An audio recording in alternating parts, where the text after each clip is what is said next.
What's been happening is you've had a massive right-wing attack on leading black anti-racist educators in this city.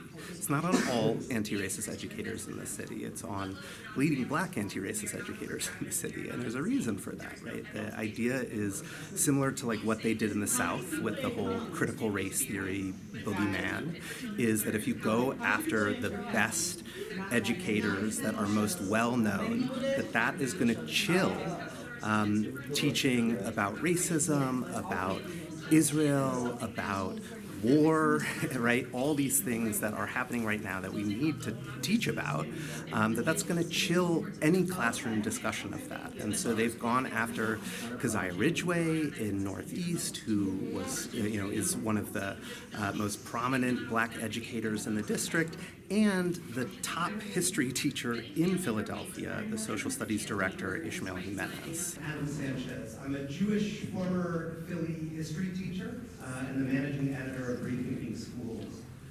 As this district comes under attack for anti-Semitism, it's necessary to understand how anti-Semitism has been redefined and weaponized. For most of history, anti-Semitism was viewed like racism as emerging from the racial logics of the right.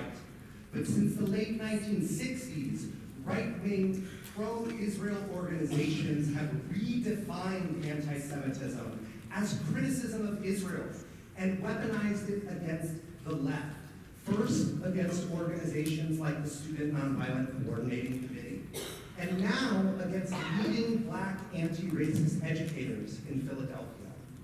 The organizations that have attacked Keziah Ridgway and the director of social studies, Ismael Jimenez, are also against teaching about racism and write diatribes about critical race theory in schools. This is who SEP aligns themselves with when they suspend Keziah and Ismael. I think educators have a responsibility to teach the truth to our students, right? And we live in an era where what truths you can teach are under attack. And so it's necessary for us to fight back against that, right? Otherwise we can't do our job.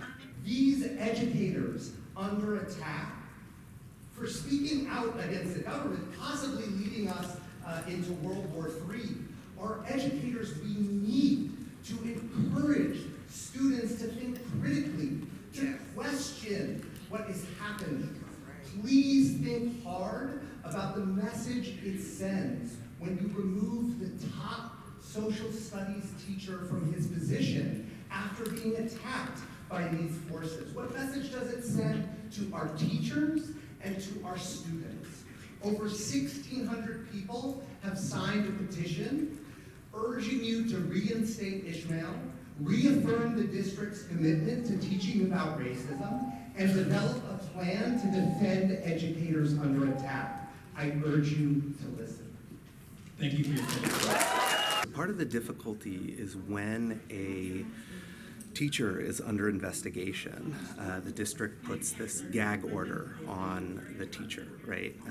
And so we don't know exactly what is happening with Ismael. What we think is he's been suspended because teachers in the district have not heard from him for months, have not received emails from him. When they've sent him emails to his district email, he does not reply. So typically that means that someone has been suspended, right?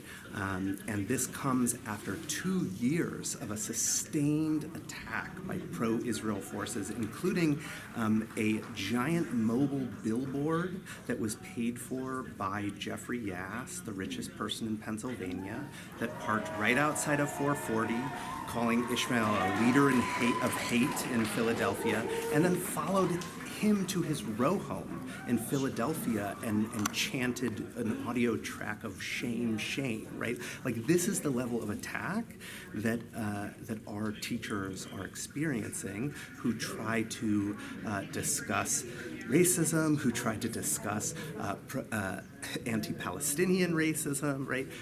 And so that is what's happening, and the district has really folded, right? If they have indeed suspended Ismael, if they're moving to terminate him, right, that is really scary, because that is going to send a whole message to teachers across the district to stop talking about this, to stop teaching about it.